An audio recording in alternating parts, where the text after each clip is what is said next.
low budget podcastnya orang-orang proletar.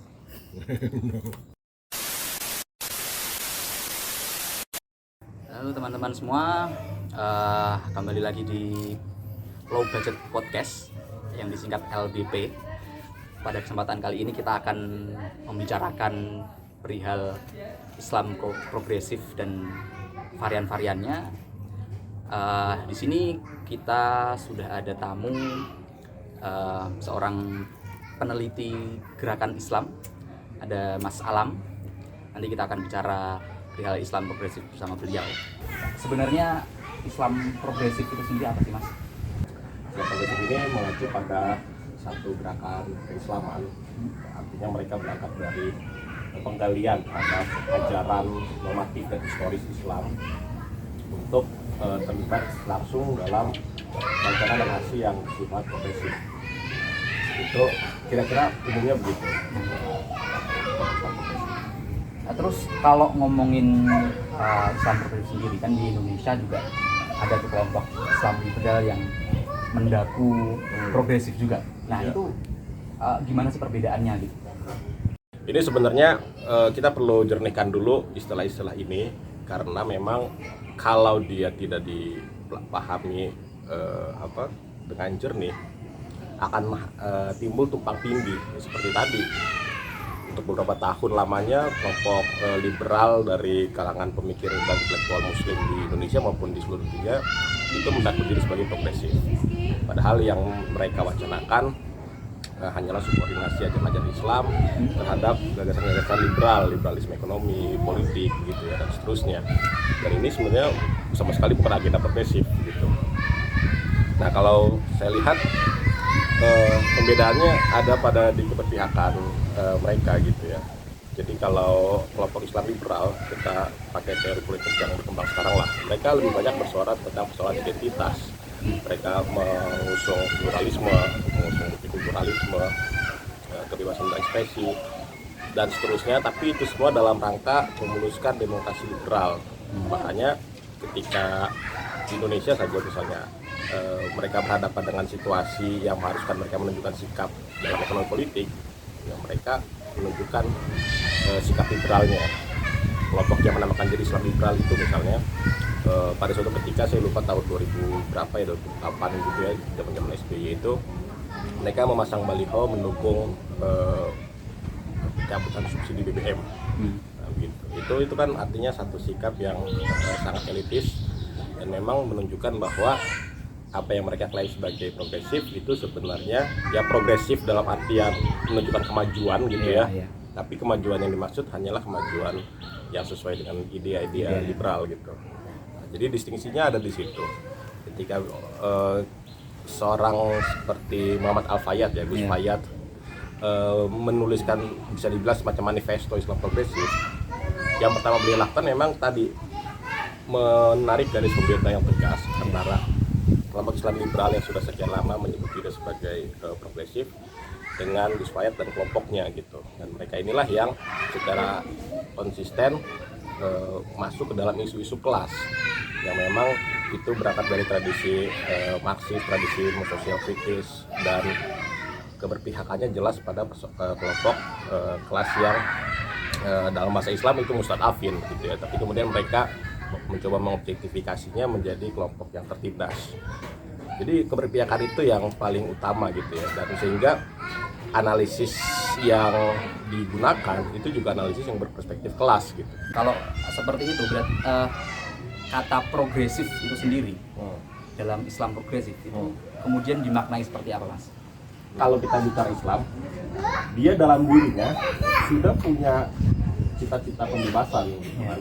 Masalah determinasi dan masalah dominasi ini itu memang sesuatu yang oleh Islam juga dilawan gitu ya. Kita nggak bisa dideterminasi oleh apapun selain oleh Allah, bahkan misalnya oleh syahwat kita sendiri. Kata kebebasan dalam Islam itu punya dua istilah, satunya ikhtiar dan yang lainnya adalah hurriyah. Nah, kata ikhtiar ini, karena kita sering pakai kata ikhtiar ya, usaha lah, dalam persepsi umum kita tuh usaha. Itu sebenarnya adalah satu daya yang bebas untuk memilih yang baik. Artinya ketika seseorang melakukan yang buruk bahkan bagi dirinya, misalnya maksiat, meninggalkan sholat, dan lain sebagainya lah, tidak menjalankan syariat, dan dia merasa bebas atas dirinya itu, sebenarnya dia tidak bebas. Karena dalam Islam dia tidak sedang melakukan ikhtiar, dia melakukan yang buruk dan itu tercela baginya gitu. Artinya satu kebebasan, satu kondisi meraih kebebasan sudah bisa dilakukan oleh seorang muslim untuk dirinya sendiri gitu. Dia sedang ketika dia sedang dikenalikan oleh syahwatnya, oleh bisikan setan gitu ya, dan dia mampu mengalahkan itu, dia sedang bebas. Nah, tapi ada juga istilah hurriyah. Nah, hurriyah ini yang merujuk pada kebebasan dari dominasi. Dominasi di mana relasi yang terjadi adalah relasi sosial kan. Ada orang yang mendominasi sekelompok muslim gitu kan, atau kemanusiaan secara umum, dan seorang memperjuangkan kebebasan dengan dasar ajaran Islam tentang hurriyah itu. Nah, jadi pada dirinya ajaran Islam sudah menawarkan satu kebebasan dan pembebasan ya. Tapi persoalannya adalah bagaimana kita sebagai muslim hari ini mengusahakan kebebasan dalam hal ikhtiar dan juga pembebasan dalam hal hurriyah di tengah situasi yang semakin kompleks gitu ya. Disinilah kita tadi perlu mengambil banyak pelajaran dari perkembangan pemikiran sosial, pendekatan yang lebih kontekstual untuk tetap bersetia dengan dua makna tadi, kebebasan dan pembebasan, yang di satu sisi setia dengan makna Islamnya, tapi di sisi yang lain menunjukkan aktualisasinya ya, yang kontekstual. Nah, ini menurut saya menjadi persoalan yang menghantui banyak pemikir muslim memang ya, di abad 20, akhir abad 19 dan dilanjutkan abad 20, dan sekarang semakin kompleks di abad 21. Ketika mereka mau bicara kebebasan, referensi seperti apa yang mereka baca itu sangat mempengaruhi pemikiran yang mereka produksi gitu ya. Pemikiran liberalisme Islam itu muncul dari tadi ya, semangat kebebasan, freedom gitu ya, semangat liberty yang muncul dari tradisi modernisasi Eropa yang sekuler gitu ya, dan sangat individualis. Akhirnya dihasilkan adalah subordinasi Islam terhadap premis-premis yang sekuler dan individualisme itu sendiri. Dan individualisme itu nanti menghasilkan ya demokrasi liberal gitu ya, ekonomi liberal dan seterusnya. Itu menurut saya tantangannya.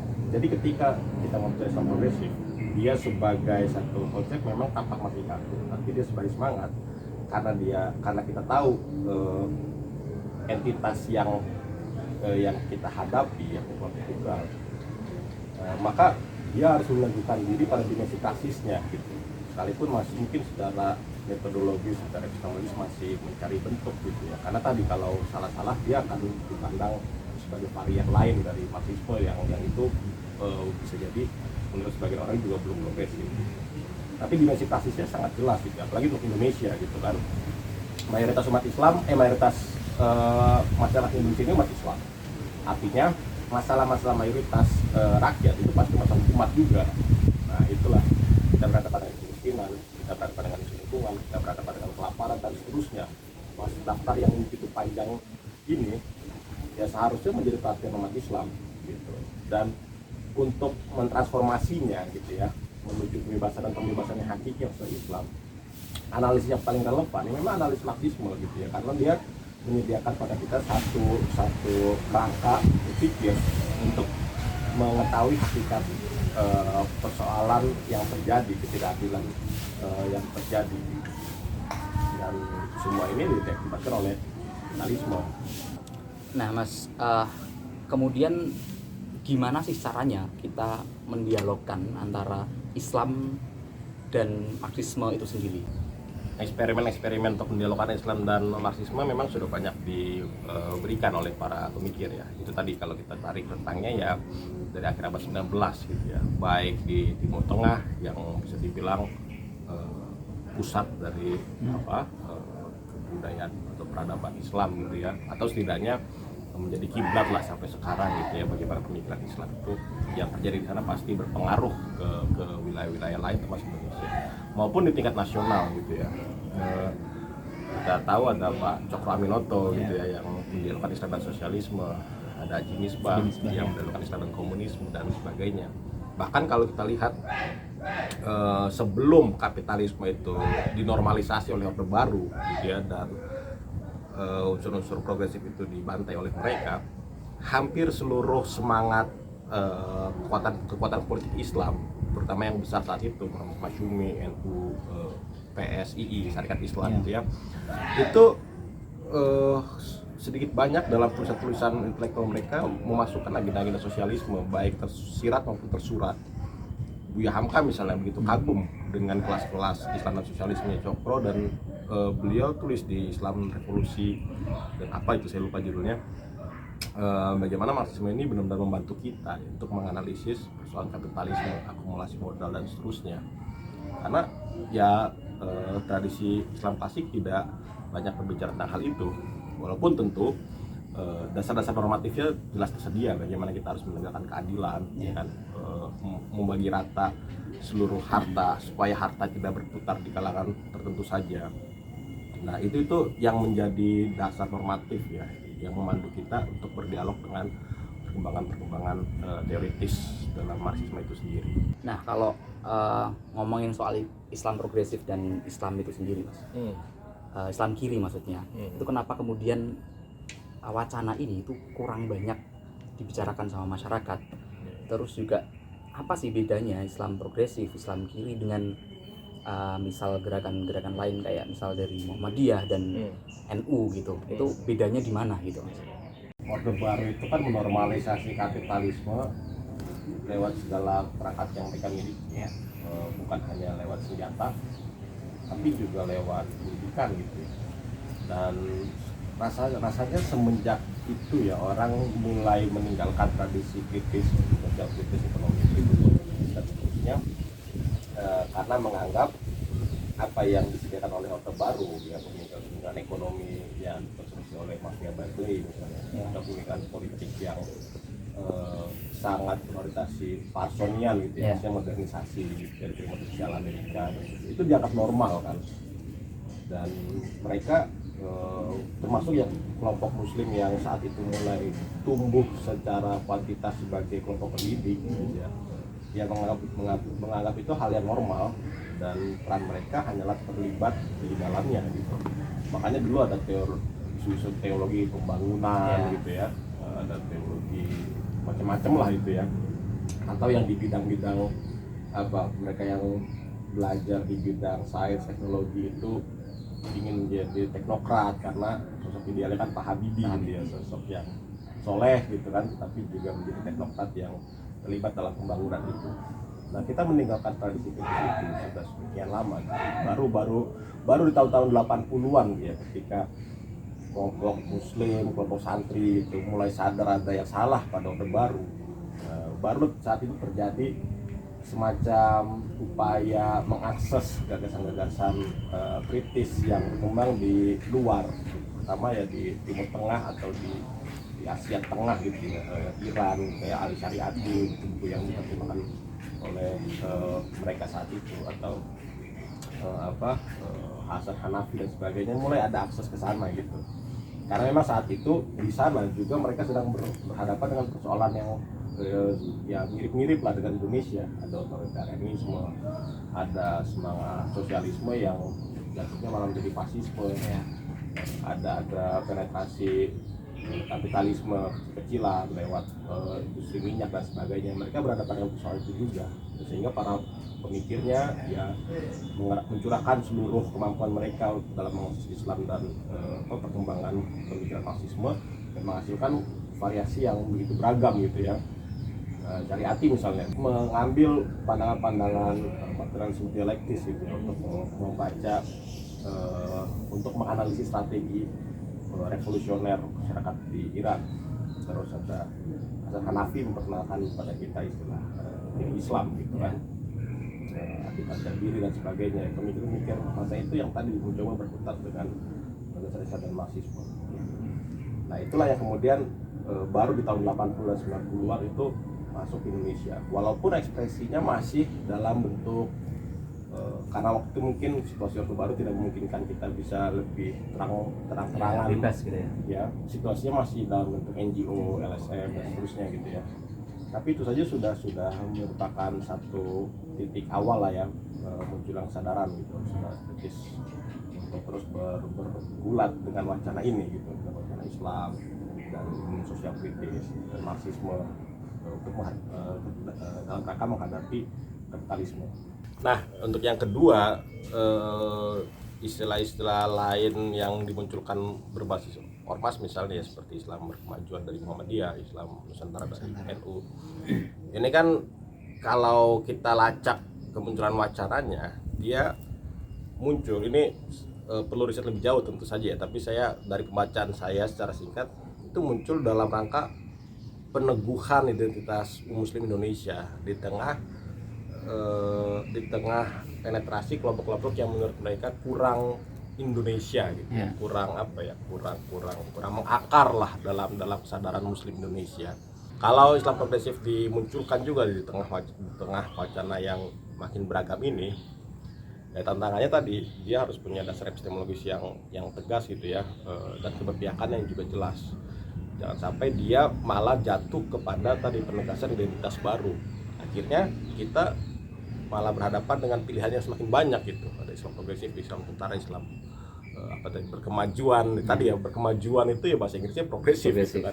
Ke depan ya penting kita pikirkan bagaimana tradisi progresif ini yang tadi saya bilang di awal sebenarnya sudah melekat dalam Islam itu sendiri. Bagaimana Islam berpihak kepada keadilan, bagaimana Islam mengecam kezaliman gitu ya. Itu kan adil, zulm, itu kan bahasa Quran gitu. Itu harusnya digali oleh kelompok-kelompok yang menamakan diri Islam A dan Islam B ini gitu ya, supaya kita punya satu cara berpikir yang sama gitu dan punya satu analisis yang sama terhadap kezaliman yang lebih struktural hari ini gitu. Karena saya yakin di tradisi Muhammadiyah juga banyak pemikiran progresif gitu ya, dan teks-teks para pemikir Muhammadiyah juga bisa menyediakan hal itu gitu. Dari Nahdien juga ya, selain Islam Nusantara kalau nggak salah kan ada yang menulis aswaja materialis dan sebagainya gitu ya. Itu pasti ada tradisi itu gitu. Nah, sekarang gimana caranya kita melampaui itu semua ya, tidak terpaku oleh labeling-labeling itu dan benar-benar memikirkan bagaimana Islam itu sebagai agama rahmatan lil alamin itu benar-benar menjadi rahmat setidaknya bagi Indonesia sebelum lil alamin ya, sebelum seluruh dunia. Jadi rahmat artinya dia jelas gitu ya, memperjuangkan keadilan dengan makna keadilan yang benar dan melawan kezaliman dengan makna sesuai kezaliman yang nyata gitu ya, struktural ini. Itu sih kalau dari saya. Nah Mas, ini saya tertarik nih sama kaos yang Mas kenakan sekarang nih. Ini sebenarnya simbolisasi semangka di tulisan Islam kiri itu sebenarnya bermakna apa sih Mas? Ya jadi ini simbol semangka memang sering digunakan oleh orang-orang yang mencurigai kelompok Islam yang progresif itu gitu ya. Karena memang dulu ya bahkan sampai sekarang gitu ya, masih ada kecurigaan bahkan di kalangan umat Islam sendiri ketika kita bicara tentang ide progresif gitu ya, itu akan dicurigai sebagai PKI misalnya, komunis gitu ya. Dan mereka kemudian menggunakan simbolisme semangka yang luarnya hijau tampak Islami tapi dalamnya merah gitu. Dalamnya merah, artinya kalau dibuka ternyata Marxis nih, komunis, PKI dan sebagainya lah, labeling itu. Tapi ini labeling yang sebenarnya bisa dinikmati bahkan dimaknai secara lain gitu ya, bahwa ya semangka ini memang kita bisa luarnya hijau dalamnya merah, atau bisa sebaliknya. Kan ada juga yang semangka kuning ya kan, luarnya hijau dalamnya Golkar gitu. Karena bisa juga kayak gitu. Nah itu ya simbolisme ini bisa dibilang karikatur ya kan, tapi itu tidak mengurangi bobot keislaman gitu ya. Artinya memang saya harap juga untuk teman-teman yang mengidentifikasi diri sebagai Islam progresif dan seterusnya ya jangan dihilangkan Islamnya gitu, supaya orang-orang tidak makin mencurigai kita ya kan. Supaya tidak makin mencurigai ya, kita tetap berislam gitu ya. Kita harus tetap berislam sebagaimana syariat Islam gitu kan, sebagaimana ajaran Islam itu sendiri.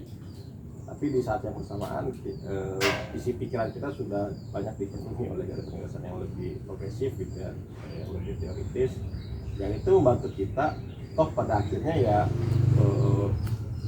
bersuara kritis ya, menunjukkan keberpihakan kepada umat Islam itu sendiri. Nah, itulah yang saya rasa semangka, karena kan semangka itu walaupun merah kan dia segar gitu kan, ya. dia penuh air. Nah itu bisa kita maknai kembali dengan cara seperti itu. Nah demikian teman-teman, podcast pertama dan terakhir Low Budget Podcast atau LBP. Hidup LDP. Hidup LBP.